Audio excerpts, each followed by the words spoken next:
Okay, Jai Jinendra, everybody, and welcome to our third day on mindfulness.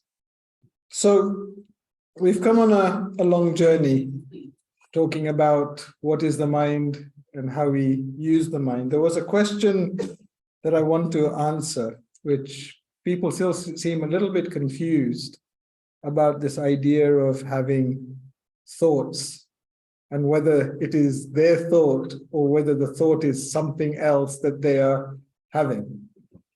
So I've thought about this from another perspective. So let me try and give you a simpler example.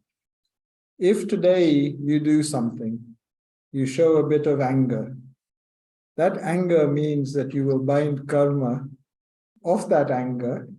Because you have done it to somebody, you have to suffer that consequence, right? That is the simple rule of karma. Every action, there is an equal reaction. So you bind that karma. Now, that karma is now attached to you, to your soul. And we'll not go into the technicalities, just assume it is. At some point, that karma will ripen and want to give you its effect. Now, if you think of your soul as a sun, as a light, and you think of the karma as a filter, a color. As the color rises, what does it do? It changes the color of the light. So this white light now has this red color coming across, and the light becomes red. So you become angry because you're now feeling the impact of that red light. Until then, the light was white and you were happy and in bliss. But now it's red, you're feeling angry, you're anxious, you're feeling like you're about to scream and shout at somebody. But that is that particle rising. Is it your particle? Well, you did bind it. But is it yours? Well, no. Technically, it's something that is bound within you, but it is not your nature. Because if it was, everybody would have it, but not everybody is angry.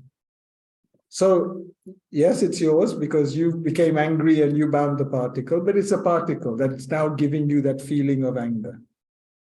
At that point, you have to then give it energy. If you're sitting in meditation and you're saying, I'm watching these thoughts are not me, it goes. This red mist rises and it disappears. If you give it energy, what you do is you take that feeling and you think about something that has happened in the past, some experience you've had, you see something in front of you that triggers it. You now have attached something to this anger, and that trigger makes you angry. So you have anger, you become angry. Two different things. One is the emotion, and the other is the expression of that emotion. You become angry. What happens? You have now exhibited anger, become angry in your mind, or you might scream or shout or throw things or whatever, and you bind that karma again. That's why angry people are always angry. Because every time they're angry, they bind angry karma and they become angry again. So in there are two elements. The element of the emotion and the element of attaching it, giving it masala, giving it energy.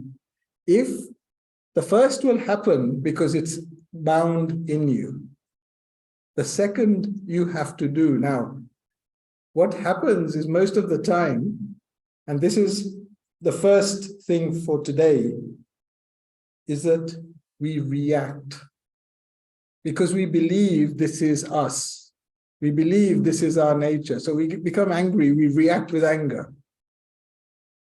If we took a deep breath and said, I will not act, that anger will disappear. So where does the choice lie? With us. So we are binding it. Knowingly or unknowingly, we are binding it. Okay? So we talked a little bit about that. We talked a little bit about this body being of two types. That if you think about this idea of what the purpose of this body is, one purpose is that you have a physical body so that your physical karma can manifest itself. It gives you all the feelings, the emotions, the suffering, the pain, the enjoyment that you have bound. That's the purpose of this body. If you didn't have that, you wouldn't need to take birth. You've taken birth because of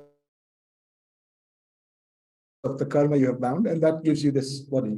But, and this is where faith comes in, because in religion, in plain religion, faith means that you believe in your Atma as being the physical, that as being the non-physical permanent thing that is you. This body will die, it'll age, it'll suffer, it'll get disease, it'll die. But there is something which carries on. The people who have experienced it, and there are people who experience it, typically move up the ladder in terms of their development and become sadhus, saints. And in their case, the body isn't there to experience the karma. Through doing tap, penance, fasting, prayer, whatever, it is there to remove the karma that is already bound. So we have a choice. And if you look at their life, what do they do that is different to what we do? So let's talk about 2 or 3 things that they do. We live in a material world where we measure our success through materialism. How much is my salary? How big is my house? What car do I drive? Do my kids go to a private school? How big is my office? And then we compare. And then we get really upset if anything happens to those because we have attachment and we have fear. If I lose it, then what? If this happens, what will people say? If I can't do this, then what will happen? So we live by this attachment to all these things that are material, to which we have no control. We have no control. I came here today to do pratikaman. I left home. I had the intention, but 100 things could have happened on the way that would have stopped me coming here. I have a flat tire, there's a roadworks, car breaks down, etc., etc., etc. So there's no control. So in that scenario, we spend our whole lives, we start work at 20, 21 and retire at 65, by which time we're probably too old to enjoy all that work. And what do those people who follow the other life do? They give up all materialism. They have 1 piece of cloth or 2 pieces of cloth. That's it. They change their name. They have 2 pieces of cloth and they have no materialism and they have no attachment to their family or to anybody else. You see how different that contrast is. No mortgage to pay. And no mortgage to pay, right? So that must tell you something, that this attachment and fear that we have towards all the possessions that are materialistic, that we attach to this I and mine, my house and my car and my family and my kids, and we have no control over them, yet because of the attachment and the suffering, we do 2 or 3 things. We compare, we complain, and we criticize. And those things are things that we are doing in the belief that, you're doing the best for what is yours, but in reality, what you're doing is binding a future of these things happening to you because you have done them. There is an equal and opposite reaction. Okay, so this is the first thing. The second thing is we just did pratikaman. We just did pratikaman, and we did pratikaman. We did samait for 48 minutes. Can we please switch that off? She's trying. Yes, she's trying.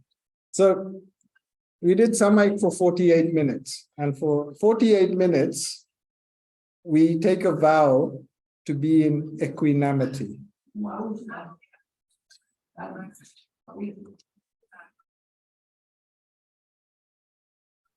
So we live in this vow of equanimity, and we do it for 48 minutes. If you're a sadhu, the biggest difference between you and a sadhu is that they take the vow of samayik for life. They vow to live in equanimity for life. So go back to that example I gave about having anger. When the red mist rises and everything is colored red, their mind is in equanimity. There's no anger because they are in complete control and complete attention here, right? So they see the anger and they let it go. Now, you might think, is that possible? Today we celebrated Mahavir Jayanti here in Navnath. From the age of 30, when Bhagwan Mahavir took Diksha, to the age of 42, when he was liberated, this is what he did. He meditated to let his karma rise, watch them go, and do nothing. Why?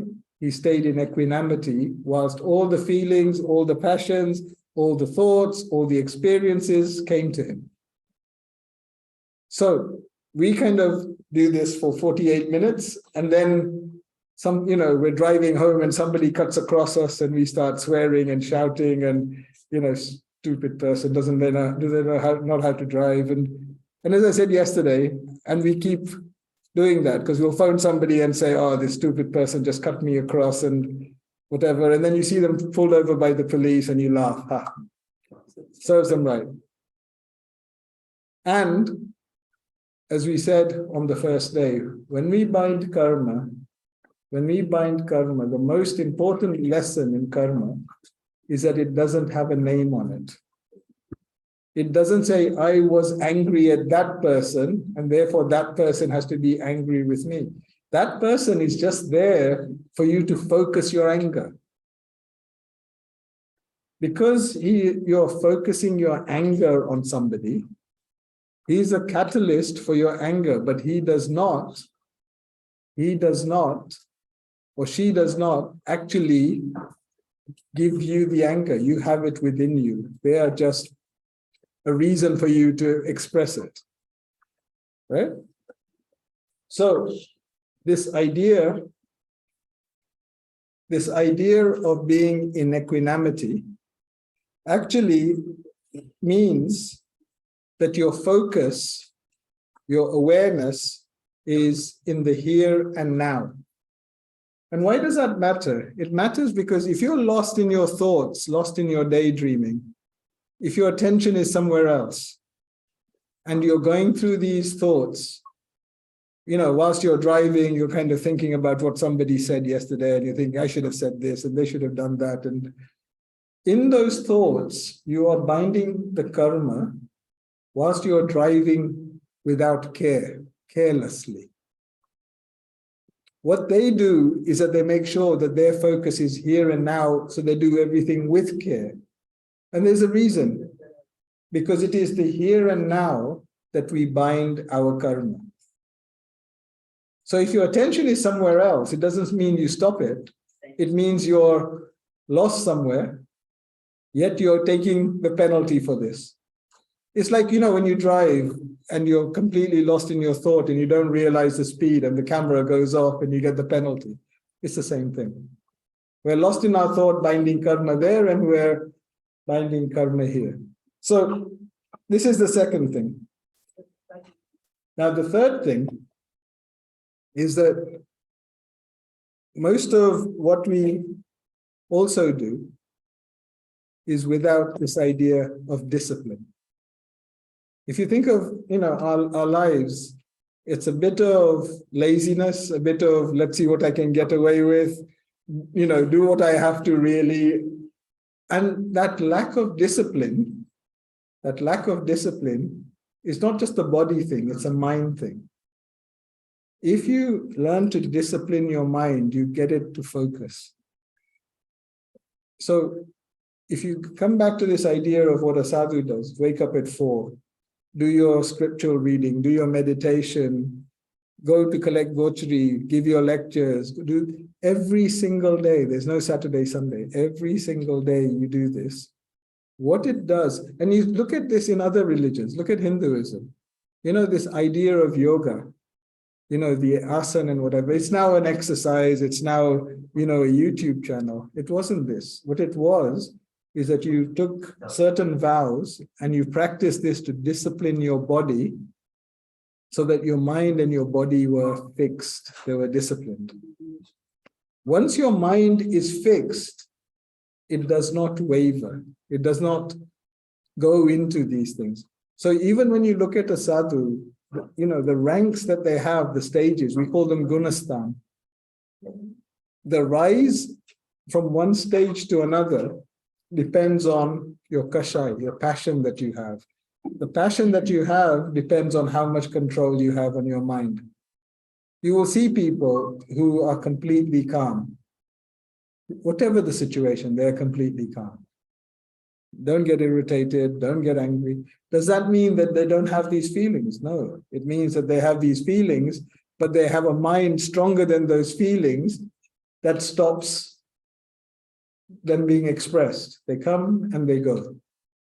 What we have is a mind that basically sometimes is here, sometimes is in the past, thinking about what has happened, sometimes is imagining what the future is going to be.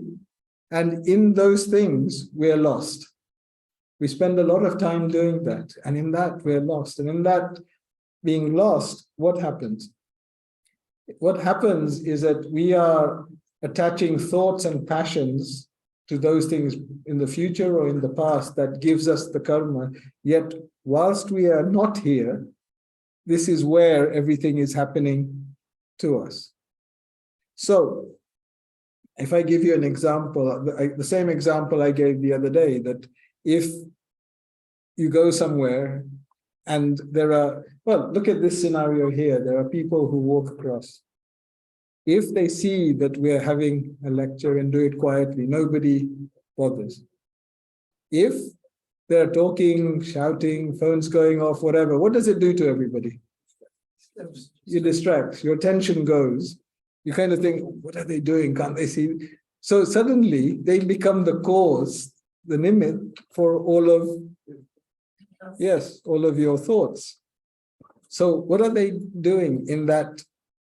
What all it is mindlessness, that they are not, aware of what they are doing in this scenario. If they were aware, it would not happen. But because they do it, they become the cause of all these things. So in your not being mindful, your thoughts are somewhere, which is binding you karma. You are causing situations where, because of what you're doing, other people are reacting. And that is the consequence. That then means your future, because your thoughts, your deeds become your future, because that is the karma you bind. So your future actually is now set by this. So when you look at people who constantly struggle, that struggle is essentially this process, because they keep binding these things that cause that. When you see people who are happy, genuinely happy, the reason they're happy is that the positive attitude, the compassionate nature binds the karma that gives them that sort of feeling, that sort of people, that sort of environment the whole time. So your future is in your mind. You are what you think. Okay, so once we have looked at this difference, the other big difference between us and somebody who is a sadhu is that to give up all the materialism, to give up all the attachment, to lead a life of discipline, to lead a life where you are in equanimity, you have to have faith. Otherwise, you're not going to give this up at all. What is faith in Jainism? In reality, faith is two things. Either you have an intense belief or you have experience of your soul. Without experience of your soul, it is not possible to have this faith. Why is that important? The reason it's important is if we believe in this idea of duality, that you have a body and your soul, if you do everything for your body, you live this life, you work, you earn, you retire, you bring up your kids, etc. At the end, the outcome is what? You die. And then what happens? You do it again, and do it again, and do it again, and there is no end to it. So yesterday, if you remember, I was talking to you about Artha Dhyan and Rodra Dhyan. Artha Dhyan is mournful, self-pity. Why did this happen to me? Why, am I suffering? Why did I get this disease? If you engage in that, the karma that you bind gives you birth in Tiryanch. Tiryanch is plants, animals, insects. That self-pity, that, feeling sorry for yourself, that mourning, if you do the other, which is Rodra Dhyan, which is the evil contemplation. Rodra Dhyan means that you're, thinking, I hope he falls off his bicycle and hurts himself. I hope his car crashes. He's such a show-off. I hope something hits him. And you're sitting there imagining all the evil things that happen. That karma gives you birth in hell. So this is the consequence of being not mindful. These are the levels of consequence. And the idea of this is that it's not just something that affects you in this life. It actually affects you much more. The reason it doesn't affect us like it should do is this idea of believing in Atma, karma, and reincarnation. Until we believe it, what we believe is, these are my thoughts, this is my family, and that is the attachment that we live by. So, what can you do in order to, sorry, I'm just seeing if there are questions. No. What can you do in order to actually become mindful? Let's think about the things that we should be doing. So the first is acceptance. If you accept your circumstance, full stop, no ifs, no buts, whatever, that is the starting point of all of this. Why did this happen? Because of my karma. Who bound the karma? I did. So I am the cause, I am the doer, I am the receiver, and I am the enjoyer of this karma. It's all me. There's no third person. Once you accept that, then you can start, because you have now accepted that this is your situation. It's not that this happened to you because this person did this, and that happened because this person said this. It's you, full stop. If you can accept this, then criticizing others, comparing where you are with anybody else, I'm at this level of my career, why has they gone up? Why are they earning more than? Is useless, because you're going on a journey that is yours. They're going on a separate journey. You have no idea where they are, and they have no idea where you are. So criticizing, comparing, and complaining all disappear, because what have you got to complain about? I can't say, Dhirubhai said this to me, that's why I'm feeling angry. I'm feeling angry because I have anger karma.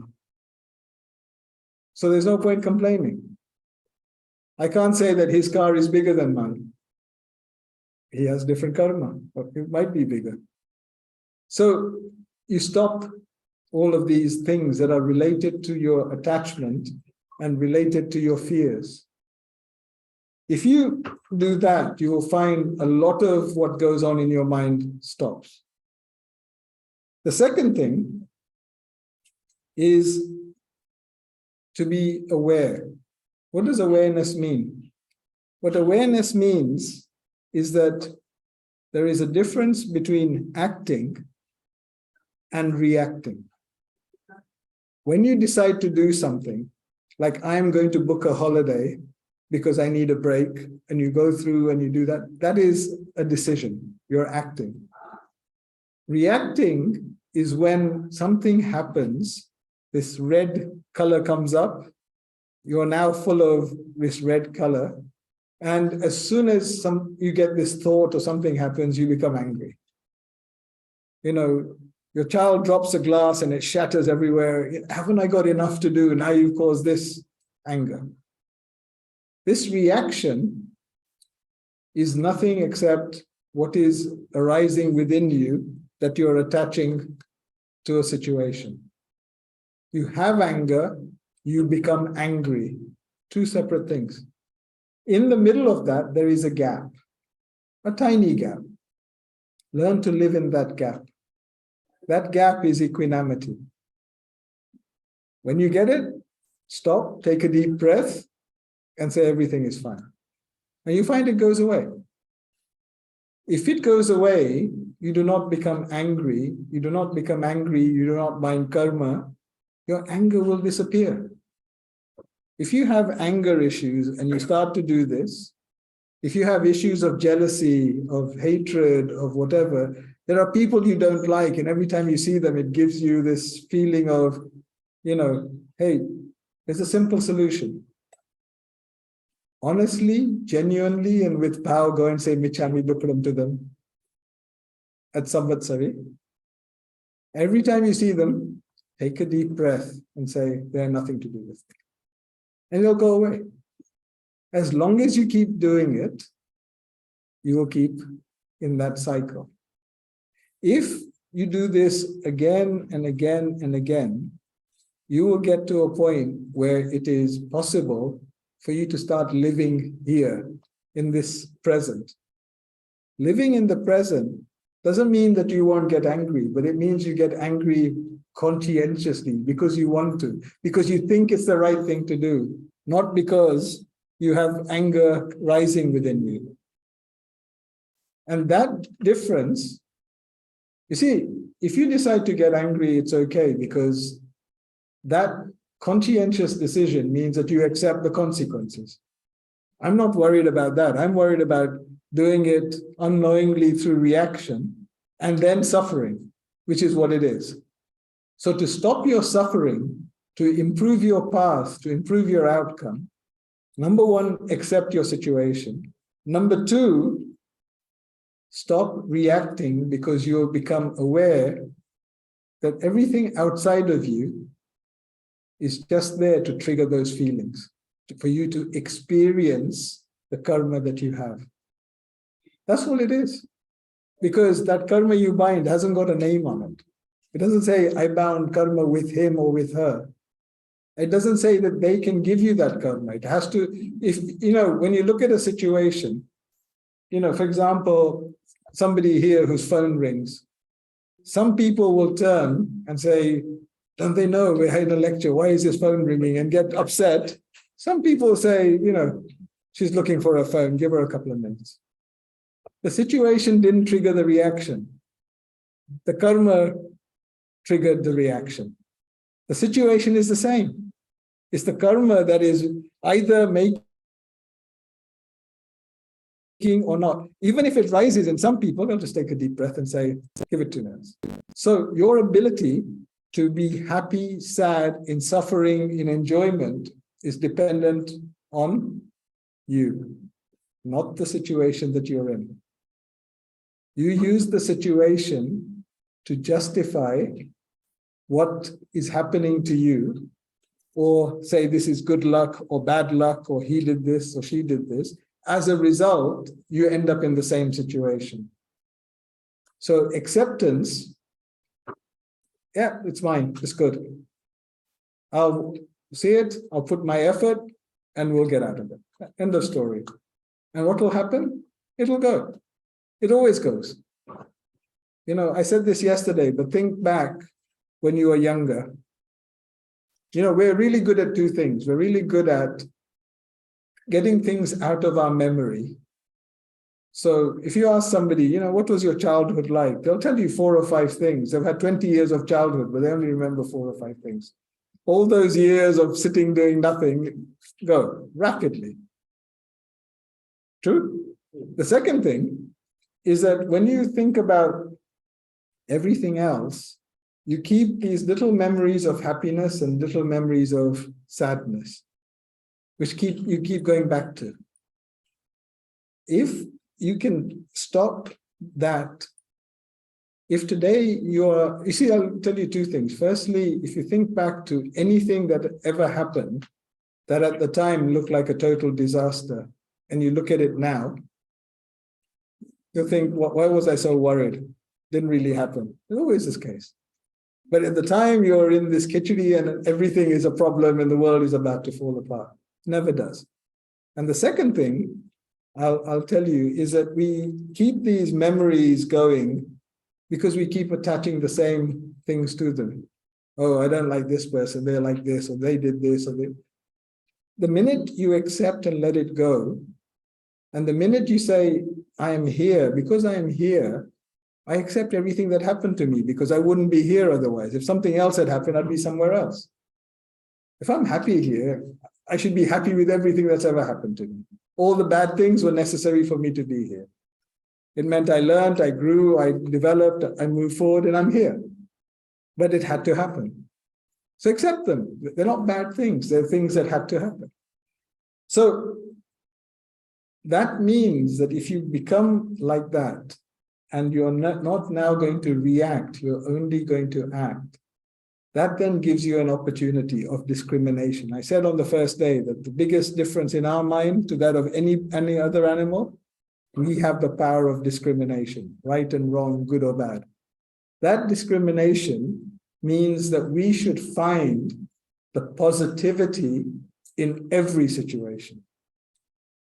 My car got scraped, but I wasn't hurt. My good karma saved me. It's a positive outcome. The bad karma was there. It was going to hit my car, but the good karma saved me. Rather than my beautiful car, I've only had it for a month and this driver wasn't paying attention and it's now ruined. And, even though I get it fixed, I'll always know that that's the bit that got dented. That's attachment. If you change that to everything being positive in every situation, what will happen? This thing, what will happen? You will become a positive person regardless of where it is. Whatever happens, you fully accept. And you basically don't criticize, complain, or compare. In that scenario, how much better can life get? But all of those are things that you can do. They don't rely on anybody else. And they're all in the mind. As I said, I have seen enough people who have billions. I've been fortunate enough to meet billionaires or unfortunate enough to meet billionaires. These are people who have private jets. Miserable. Always anxious, always worrying, always shouting at people. I think, really? Is that what it is? And I have seen people who lead simple lives, especially in rural Gujarat. Really simple lives, and live in peace and, happiness. It's not the circumstance, it's a state of mind. All of it is a state of mind. So the third thing, and then I'll take some questions. The third thing is expectation. We live in two expectations, which cause us so much suffering. If you give up your expectation, what is the thing you should expect? There is one thing that you should definitely expect. If it is for your kids, for example, that if they are studying, you should absolutely expect that they will give it their 100%. They will put the effort in. That is an expectation that is okay. What is our expectation? That they will do the 100% and get an A star. Yeah. Whose control is that in? Who knows whether they have the capability? Who knows whether it was a good exam paper? Who knows if they were doing the exam and they were feeling really bad and or anxious and didn't read the questions or whatever happened? So our expectation of the outcome, because we believe we have control over it, is one of the biggest reasons we suffer. I go from here to home I think, match of the day is at 10 o'clock. If I put my foot down, I'm going to get there. And then I don't get there because there's temporary traffic lights. Yeah. And then it's somebody else's fault. And then I'm shouting and criticizing. That expectation is the cause of my problems. In the Arabic world, they get over this by putting the word inshallah at the end of everything. If you say to them, I'll call you tomorrow, they say, yes, I'll speak to you tomorrow, inshallah. No confirmation. If he decides, it's a good way out, but if he decides, we'll talk. So get rid of that expectation. But the other expectation that you have, so you have two expectations. One is that your effort will give you an outcome. It's not true. You have so many karmas that stop outcomes. Antray karma means that you have something that blocks your progress. Why does it block your progress? Because you block somebody else's progress. If somebody was doing something and you could have helped them and you do something to stop them progressing, at some point, it'll mean that your efforts won't give you results. Frustration. If you give up, what happens? That karma has won. Simple. The karma stopped you, you said, I can't do this, the karma wins. If you carry on and on and on, that karma comes, goes. Next one comes, goes. There won't be a third one. And that point, you will get your result. So your effort will win if you don't give up, and the karma will win the day you give up. Muhammad Ali had a really good phrase for this. He said a boxing match ends not when you knock somebody down, it's when they don't get up, which is very true. If you knock them down, they keep getting up. You have to carry on. So in this, give up the expectations and focus on the effort. Do the effort, do it 100% and do it right. And then, inshallah, whatever happens, happens. But if you focus on the outcome, you will always be disappointed, always suffer. And the second is having expectations of other people. Why do you have expectations of other people when they're going through the same journey, but separately as you are, and the same situations and sufferings and whatever? You know, he should have done this, he should have been here, he should have sorted this out. And that expectation, again, causes, not only suffering, but this scenario where it keeps coming and replaying in your mind. They should have done this for me and they didn't do it. Having that expectation actually is a problem, because it means that we believe that other people can do things that will impact us. It's not true. They can help you, but they will never impact you, because for them to be able to do that, that means that they have to be able to affect your karma. Your karma is your own. So if you give up that expectation, and what happens is when it happens, it's great. When it doesn't happen, just understand it. Oh, I'm sorry you weren't able to do it. We'll find another way. Move on. Complain, criticize, compare. Give it up. If those three things, awareness, acting and reacting, finding positivity, accepting your lot, and giving up outcomes, focus on effort, not outcomes. If you start to do those things, you will find a big change in your life, because what will happen is that it will start binding a different karma that will give you a different outcome. Your life will become lighter, easier, less complicated, worry-free, and you'll be a happier person who is always positive and compassionate. And that's the reality. That's what we are. That's our nature. But what we do is we keep doing the things that keep this karma attached to us. So I'm going to, because there are questions, I'm going to end with two things. Or three things. Two that I've read, one that I've thought about a lot. The first is that if you struggle, this idea of boredom, I'm bored. If you struggle to be alone, what does that tell you? It tells me that you're in bad company. If you, as a person, become happy with yourself, happy with what you are doing, happy whatever, you will find that being alone is actually something you seek. You want to have time, you want to have the space, you want to be alone. The second is that if you're unhappy, if things are not like you want them to be, changing the situation is incredibly difficult. Incredibly difficult. Changing your thoughts is easy. Change your thoughts and you'll become happy. If you think about the reality of life, we currently are probably in the top 10% of this world's population. We don't worry about food, we don't worry about shelter, we have time to practice religion, we have faith, we have a body that is healthy, we have families, we have friends, we have...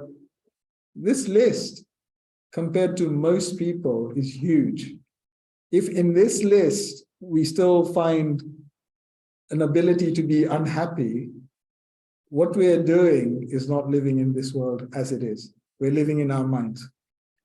Change your mind, change your thought, and you will be happy regardless of where you are. And the last thing that I want to end on is your thoughts, your words, and your deeds are the three things that draw karma to you. I'm a firm believer that we're all cowards. We don't do anything and we don't say anything. We spend our life thinking all of this. Every thought is equivalent and has the same impact as saying and doing. If we control our thoughts, if we channel them to positivity, if we become compassionate, if we look at things and find the positive in them, if we look at people and be happy that we have friendship, knowing that they're going through the same struggles we are, all of those positive things makes our thoughts positive. Those positive thoughts bind positive karmas. That positive karma makes our life positive. So what you become tomorrow is what you think today. Change your thought today, and tomorrow you'll become that happy person. It's that simple. The difficulty, and there is a difficulty, is to get rid of all his karma and all his thoughts. Took somebody as high as Bhagwan Mahavir 12 years of constant practice. That's how difficult this is. It doesn't happen in one day. But practice of it, you will actually see a big change, a really big change. And that is what mindfulness is. Mindfulness is this ability to be in the present, to have a mind that discriminates so that you're doing things knowingly, as opposed to daydreaming and absent-minded and so on, and acting, not reacting, but acting positively when you want to. If you're doing that, you're in the present, you're enjoying the situation, you're in the current moment, then it's in your hands, it's in your control. The moment you let your mind run on its own, you have lost control. That's the difference. So I shall stop. I'm sure there are questions. It's been bugging me since yesterday. I knew it. It's been bugging me since yesterday about this anger and karma. Yes. And also adding on to acting and reacting. I know quite a few men and women who would not hesitate to be angry at their subordinates. Yes. Right? Or even their wives may not be angry on their children. That's what they choose to be. But the same very people, when they meet their seniors, Yes. be it a policeman or a white van driver, then you suddenly become very calm. So anger is, to me, is decided by what your status is with who you are getting angry on. Because you get angry on your subordinates quite easily, on your servants and stuff, but not on somebody who you know can hit you back. So that's not anger, that's fear. Because you're worried about the consequences. You see, when you think of attachment and fear, this is what we do with most materialistic things. If I see somebody who is my subordinate, I know that I have the power to fire them. I know I have the power to penalize them. I can ask them to do things they don't want. Yes. But if I do that with a senior, they'll do that to me. So what do? I take advantage of those people because I don't have the fear. And so that fear actually is driving that decision. It's the same thing with most people trying to conform at work. You know, if I go to work wearing my flip-flops and my shorts, what will people say? And, you know, will people treat me seriously? Yet the same people were wearing shorts and flip-flops on Zoom for 2 years and nobody cared. You know, a nice shirt and pajamas, 2 years, I did it. Nobody cares. But if you ask them to do it now, oh, I can't do that at work. It's fear. A fear of what people will say. And fear drives your behavior because you believe that it'll have, not because it has happened, but you believe it will happen. So getting angry is your karma, and getting angry is your fear. No, so that they actually probably have anger, but they exhibit it only when there is that lack of fear. With there is fear, they're worried about exhibiting that karma because they believe there is a consequence. We're cowards by nature. Yeah. Okay. Can I say something? I mean, Yeah. I'll explain in Gujarati because I won't be able to do it. It's okay. He'll translate. Question નો જવાબ આપું છું because કે આપણે જે તમે કહો છો કે આપણા જે મોટા હોય એની સામે તમે આવી રીતે કરો છો અને જે બીજાની વેન દોડ્યા હોય તો એની સામે because જે આપણા જે સિનિયર છે એની સાથે આપણી લેણા દેણી એટલે આપણે એને મળ્યા છે આ જન્મમાં.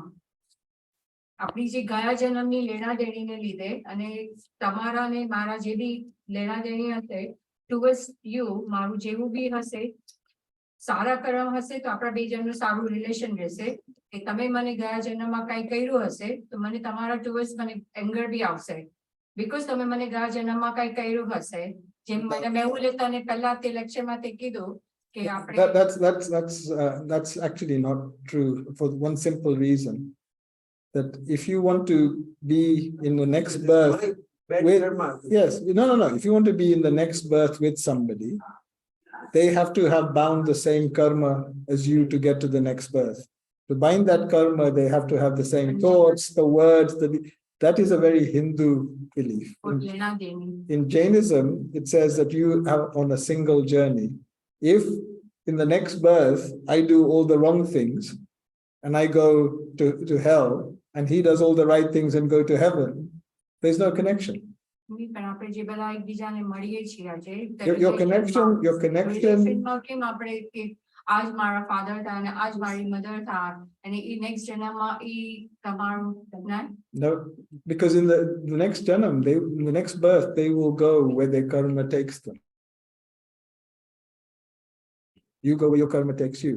If you have that relation and they go to one place and you go to another, how will you get rid of that karma? And then you multiply that by 1,000 people. So you have all these people in all these different places. Your karma will never release. Your karma does not have a name on it. Remember that. It does not have a name. The karma is that you have a karma of love or relation or anger or whatever it is, but no name. It is the emotion, the feeling, the experience, but no name. If you put a name, that means that person cannot get liberated until you have all the engagements with them. It cannot happen. That is something you see a lot in Hinduism, but in Hinduism, they don't have the same liberation because they have a God. The God decides what happens next. So they'll tell you that you're going to be married to the same person for 7 births and all that. That's not us. Speak up so that they can. how does the soul decide next janma kayu body choose karnu? How does the soul decide in the next birth which body to choose? So that is called Ayush Karma. And your Ayush Karma has two things. One is the time period.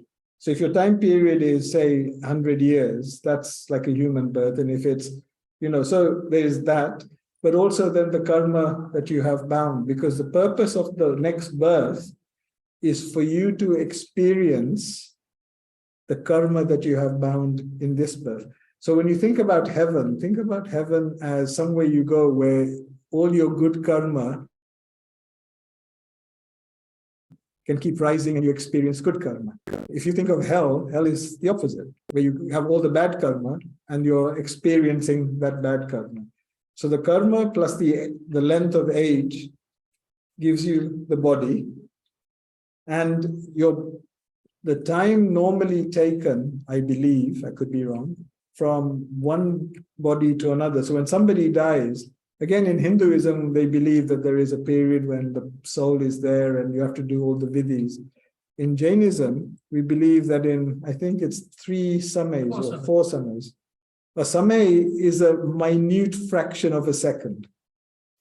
So it's almost instant that they die here and then they're somewhere else. So they're gone. Yeah. 4 is the maximum. Could be between 1 and 4. Yeah.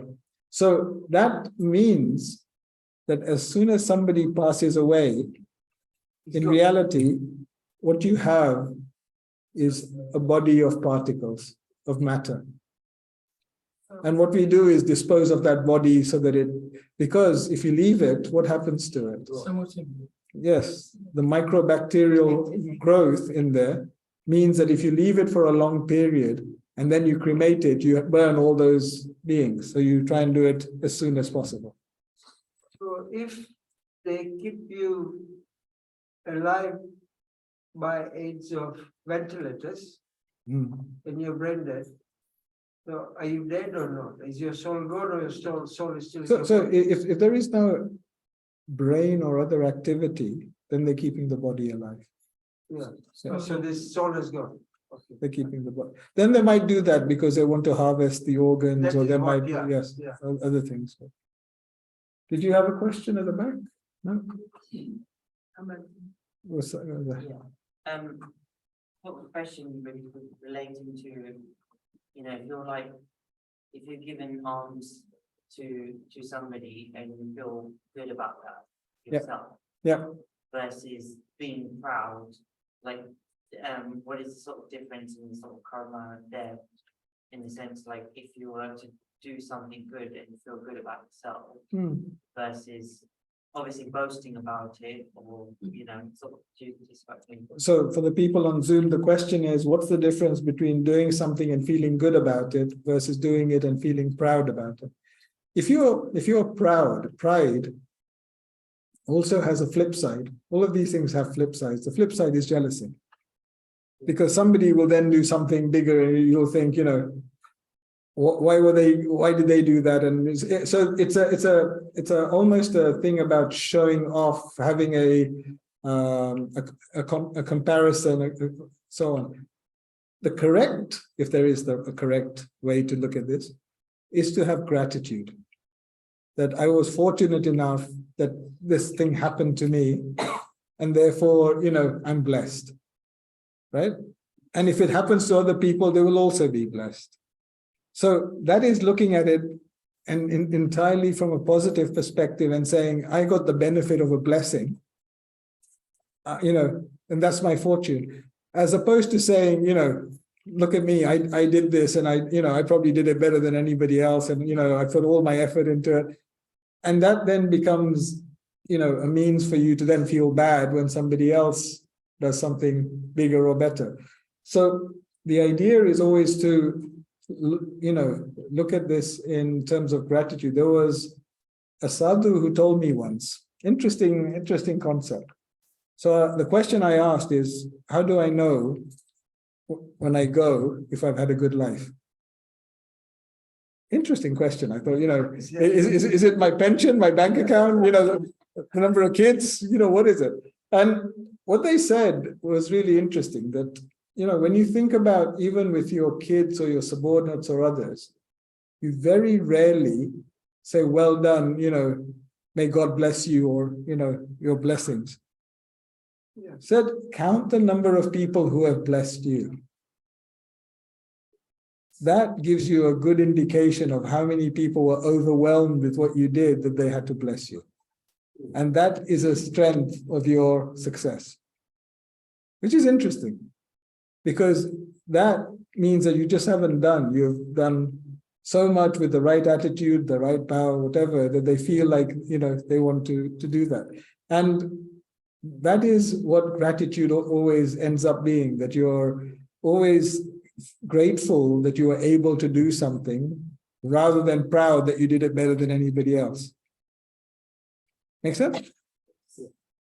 It's more of a comment. In Jainism, they say you always don't need a limit for your karmas to come to fruition.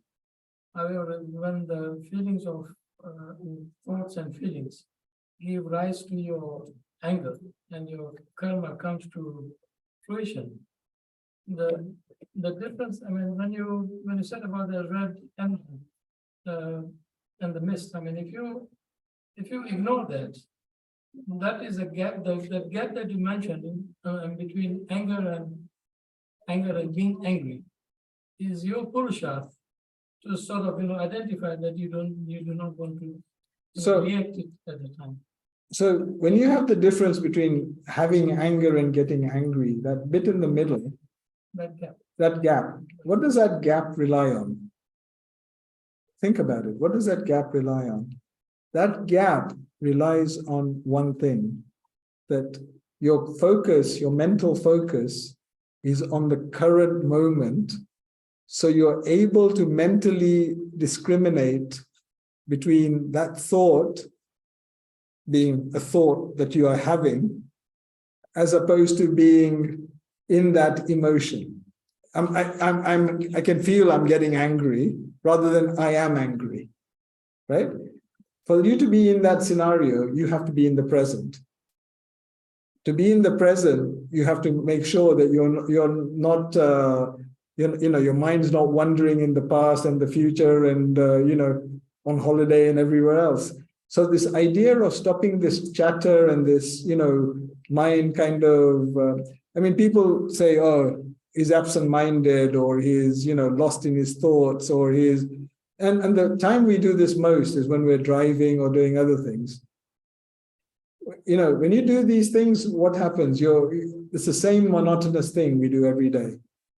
And in that, we've got the journey in the back of our minds. You don't have to focus. And so you're lost in all sorts of thought. If you're not in the present when this thing arises, you can't get into the gap. So to get into the gap, you have to be here. There's a couple of questions on here. What should we be thinking of when we meditate? Should we think of nothing and just let our thoughts come and leave? What we should be doing is focusing on something. I've done meditation where you put a candle in front of you and just look at the candle for a long time. The idea is to train your mind to be here. Or you focus on your breath coming in, going out, just keep watching it. After you do it 2 times, 3 times, your mind will start wandering. Bring it back. Watch it again, it'll wander. You keep doing this, at some point it'll happen. As it happens, it means that you will have more ability to decide whether the feeling of anger should make you angry. The feeling of, any sort of other rag, we call it rag, kashtai, passion. Actually, and what happens is you start feeling it arising in you, separately from you actually being that thing. So you say, I'm kind of feeling anxious about this, but you then have ways to get over it. You take a deep breath, you kind of sit in that gap, you don't engage. And what you do, and I've seen people do this, is that they tell themselves, this is anger, this is jealousy, it's not me, it's not my nature, I will not do it. And it goes. So, but to do that, you have to be in a situation where before you pull the gun and react, you kind of stop and say, do I need to pull this gun? Is it necessary? Or can I just carry on? Big difference. Right. The next one. We did that one. Before anger normally comes, pain or hurt, what can you do in this situation? So this idea of acceptance is a very big idea. Because if from here going to the door, I trip over and fall and hurt myself. And then I look and say, oh, you know, that carpet's a bit worn. They should have done something about it. But why doesn't everybody else fall over that carpet? Some people will see it and go around it. Some people will walk the other way first because they're getting some water or whatever. So why did it happen to me? Because I had the karma to get hurt. And not because you are careless. And not, well, the carelessness is part of the equation, because if I was careful, I might have had some way. But the reason it happens is because it is what I am supposed to experience. Now, what will mitigate this? There are three things mitigating this. Carefulness means that you might prevent some of it. If you have lots of good karma, it means you might stumble and, you know, get back up. Yeah. Or somebody else might say to you, just be careful there, you know. But that requires something else, punya karma, right? If the point where you get hurt, if you accept that as yours, and again, look at the positive. I tripped and fell down, but I didn't break any bones. I'll be fine tomorrow. As opposed to, you know, why can't they repair this carpet? I've told them 10 times and now I've hurt myself. Pointing there or pointing here, that's your choice. But if you point here, take the positive and say, you know, this is okay. It needs to be fixed, but there is a positive to it. You've forgotten about it. If you haven't, what will happen? You'll get into the car and you'll phone 10 other people. Guess what happened to me today?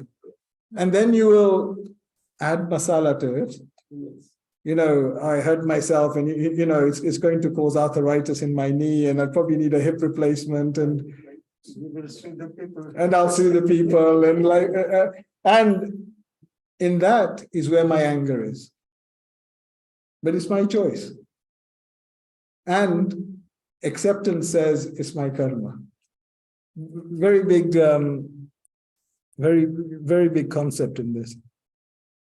How can we listen to more of your lectures? Ask Navnath, I guess. So the next one, even if I do not get angry but have feelings of anger, I will bind karma.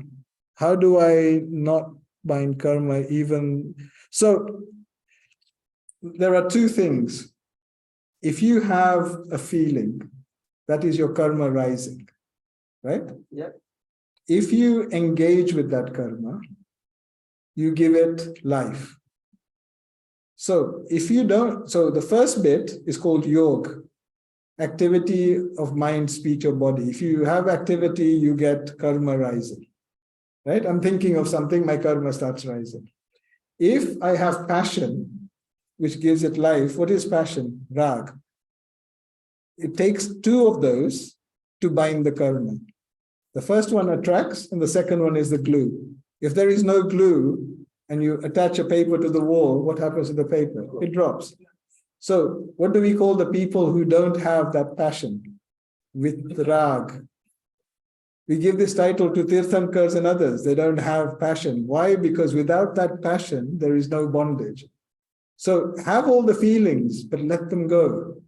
You let them go, it means the karma comes to you and falls off. And because of that, it disappears. So it only binds if you give it life. And the life is the passion that you add to that feeling. If your mind is in equanimity, you're not adding that passion, it goes. Next one. If we don't have a nice thought about another and say, what can we do to remove? So, what can we do to remove the not so good karma from the past? There are two things we can do, right? When karma rises automatically, it's called nirjara, right? Automatic rising of karma. When it rises, again, if you let it go, that karma from the past has gone. But the problem we have is A, we don't know how much of that karma we've got, and B, we don't know when it's going to rise. We always say when somebody is going through a good phase, can you punya karma no uday, right? Because it's good karma rising, they're going through a good phase. The second is, even though we can't do anything about this, we can make sure that the karma we bind from here is positive. If it is positive and rises at the same time as the negative, it will take away the impact of the negative. So in my car crash, my negative karma meant I have to have a crash. My positive karma meant it was a scrape and not a write-off. So keep doing. So you know what we keep seeing everywhere now? Be kind. Yes. That is it. That is the answer. Be kind. Be positive. Do the right things. Because, and there is a big because, when you look at all the people around you, as soon as you start believing that they cannot do anything to you or for you, which is always the case, if every time I saw Dhirubhai, I got angry, is that Dhirubhai making me angry or anger issues that I have? Right. If every time he said something, it made me angry, is it anger issues or is it him? It's me. Because if it was him, it would have the same effect on everybody. It has that impact because I have the anger issues and I'm using him to justify my anger issues. So the thing you have to do is do the positive, be kind, be positive. And at the same time, when the karma comes, the bad karma comes, accept. Something bad happens to you, accept it. I'm grateful my karma is now going. I hope tomorrow will be a better day. That formula actually starts changing, and you'll see the change. Why? Because out of the ordinary, things will start to happen that you'd never expect. Good things happen, good people call, the right things go your way, you win the lottery, whatever it is. And we'll say, it's good luck. It's not. It's good thoughts. Right. There's, I think, a couple more. That's the last one. So we have time for one more. Please. It's like when I want to say something to someone, but that person doesn't speak, give me the answer, and then I get I'm angry inside, but I can't say it because that person hasn't said anything to me. So that redness is building up, but then I can't say anything because if I say something more, that means that I'll be getting angry. And that builds like an anger feeling from each other. Like if I say anything more than what I've got, that person is going to build up more and say something more to me. So we are both building karmas at the same time. You see, there is a simple question here. What causes this? Because I got something in my head that I want to say. No, but even before that. The fruition of a karma. Before that, there is and this is what you see when you have those sorts of specific things with specific people. Yeah. It always comes down to the same thing, that you had an expectation that they did not fulfill. You thought that they would be like this, or say this, or do this, or and it did not happen. Therefore, you are now really deeply offended. And so when you look at them, what happens? Your view of them is now tainted by this person is, has done this, or this person has a sticker on them that you've now attached. So every time you look at that sticker, and that's where your things start. If you think about life from a beyond this life basis, right? And when I say beyond this life, beyond this physical life, then all of us are identical. Single, individual, blissful souls. We have no difference. When we look at somebody, that characteristic, everything from, their height and their body and their brain and their, everything about them is the suffering, I use that word in the right way, the suffering that they're going through because of their karma, right? What we do is we look at our own expectation, disregard the suffering they're going through, and stick it on them. And then when they don't live up to that expectation, we get deeply offended, and then this becomes a source of anger. If you think about it logically, we are and they are in this world as souls because we have to experience the karma that this environment gives us. If the environment, the karma was different, if we had a lot of hunger karma, I'm just making the names up, we would probably be born in Sudan or somewhere where we would be starving. But we're not. So having been born here in that environment, there are two things that you have to really think about. The first is that, is it your expectation that is causing you to have, this resistance, or is it something else? Most likely, I would tell you it is that expectation. And the second thing is that when you have that expectation, you then keep looking at that person with that expectation. Now, they might not have the ability to fulfill that expectation. If you have kids and you want them all to get A stars, well, do they really have that ability? Do they even want to get A stars? And they don't. And then you say, well, I put all this effort and you didn't do it.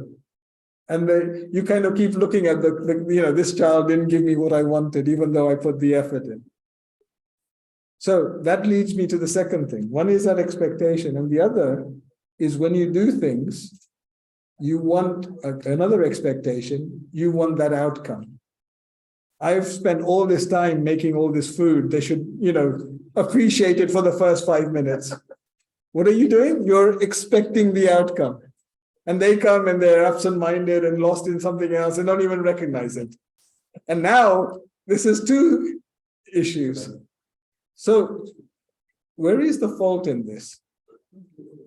If we do what we believe is right with our effort as our outcome and not an expectation of the other outcome, I will make this the best meal I've ever made. That's my expectation because it's in my control.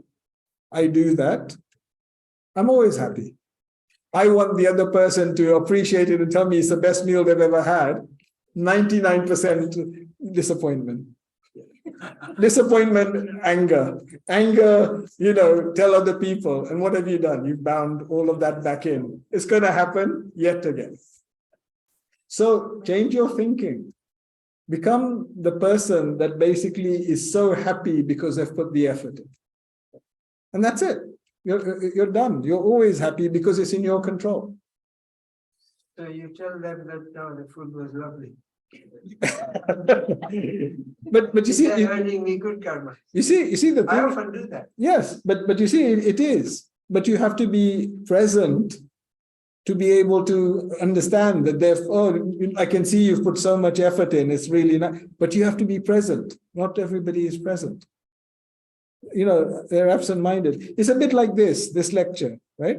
To do this lecture, I sat and made some notes because I thought I need some prompts. And I put the effort in. At the end of it, I looked at it and said, this looks all right.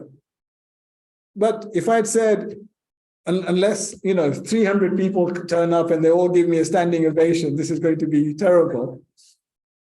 It's just disappointment it lined up, isn't it? But at that point, who has made that decision? Me. Who's going to suffer? Me. And whereas if I think teaching religion is the right thing to do, whether it's one person or 50 or 300, it doesn't matter. I'm doing the best I can. That's it. At the end of it, I think I've done the best I can. 100% satisfaction every time. Okay? Yes. On, the word inshallah, when you said that, Yeah. said that. Yes. When we say to our sadhus, Autikala Gujri Aujo, they will say, Guru ni, yes, same meaning. same meaning. Oh, Guru ni Krupa. Yeah, same thing. Dharma Setra Karna Bhav. Dharma is like, whether it's going to happen, whether we have the punyas to do that. Kshetra will. You need the right space. Right environment. Dharma Kshetra Kal is whether in the right time and whether I have the right intentions. Yes, God willing. Oh my God. Was there one at the back? Question? No? Last one. Yeah. We say it might be a little out of there, but both good and bad are still binding. Yes. So what's next then, I guess? There? So if good and bad karma are both binding, what's next? I will tell you that don't worry about binding good karma until you stop binding bad karma. Because you need the good karma to offset the bad karma you've got. At the point you stop that bad karma, then the good karma is also an alien thing you don't want, but we're not there yet. And the reason we do good things, right? So what good things do? We go to Derasa, we come to Paryushan, we do Apwa, Sambel, etc., etc. The reason we do it is because what it does is it binds us the good karma. Because bear in mind, I talked about those two things, people and sadhus and the gap. But I don't have a prescription. Jainism doesn't have a prescription to go from one to the other. I can't give you a book and say, follow this recipe and you'll end up here. So what is the only way forward? You keep doing good, good, good. At some point, the karma that you have will either go or more likely will be suppressed with the good karma. That suppression for a split second will give you an experience of your soul. A split second. To think about it, think a bit like you're stuck in this room with curtains. I've never seen the sun, and I'm sitting here telling you about the sun forever and ever and ever. And one day you open the curtain and you feel the sun. However much I tell you, that feeling is totally different. When you have that feeling, your life will change, because now it's no longer a theory, it's actually real. And your thoughts and your feelings will now be about this permanent thing rather than this temporary thing. So the reason you keep going with all the good stuff is that it suppresses the bad stuff, and in the hope that at some point you do enough good stuff to actually feel and experience for real the body that actually transforms you. And those two things actually are all the reason you need. Once you get to there, you might think, I don't need to do any of the good stuff, but get to there first. Thank you. There's one more on the chat.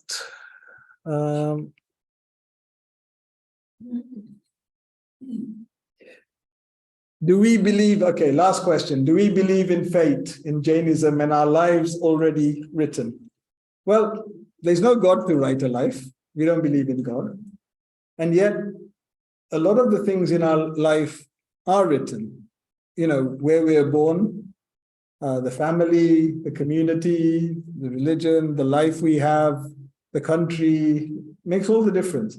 If you're born in a family that has a lot of religion, your knowledge of religion will come much more rapidly than not, right? So all this makes a difference. But where does it come from? Your karma. So yes, you're writing your own fate. As we speak, you're writing your own fate. And what happens is, even after you have written it, what happens? You still have one more thing in your control. What is it that you have in your control? I can't control Amit's behavior. I can't control his thoughts. I can't control how he reacts with me. And that goes for everybody. So I can't control anybody, even though there might be my kids or anybody else, right? But what can I control? I can control my efforts. I can control my thoughts to some extent. That also then binds the karma that goes along with what I have brought. So those two things are my future. That's my fate. That fate is not the same as your destiny, because if you change your thoughts today, your destiny will change. What you have come with came from the past. What you do in the future depends on what you do now. And there is no restriction to that. There is no God to tell you whether it's right or wrong. It all depends on you. That's it. So faith is basically a belief that doesn't need any proof. Yes. Well, your faith is belief in things that are beyond the physical, that you cannot see. If you believe that Krishna is the creator of this universe, you can't see him, but it's belief. So the thing in Jainism, the belief, and what the reason we believe it is we believe that Bhagwan Mahavir was a man, a simple man, who achieved liberation, which means that it is possible for a man to be liberated. For us to be liberated is really in our hands. If we do what is necessary, it'll happen. So the destiny is what we do from here on in. The fate of what's going to happen to us is already there, but we did it in the past. So the answer is yes, there is fate, but it's what we created, not what somebody gave us. Right, I think that's the end. Thank you so much. Let me hand over. I've just come to say a very, very big thank you to Mehool for you. doing this lecture series. I'm sure all of us found it really, really helpful. I certainly have, although I've not been able to listen to it all for various reasons, but it's definitely been very, very good. I did see you sort of ignored a question saying, when are we having more of these? But we'll go on that one. I said ask no not. Okay. Yes. Yeah, no, we definitely will be doing something more about this. I'd also like to thank Anne for helping with the volition, with the critical as well. Yeah, let's just hope we go back with this mindfulness as we're talking about. I keep thinking of a phrase from a Hindi film, Jahan pe basera ho savera wahi hai, or Jahan pe savera ho basera wahi hai. That's the two bits that are the different. We have to be mindful and make our own decisions. And I love the bit about the fate in the end. Fate is written, but it's being written continuously, is what you're saying, which ties in very well. So yes, let's hope, let's practice what you said, and thank you again very, very, very much, Mehool. Thank you for having me. Please.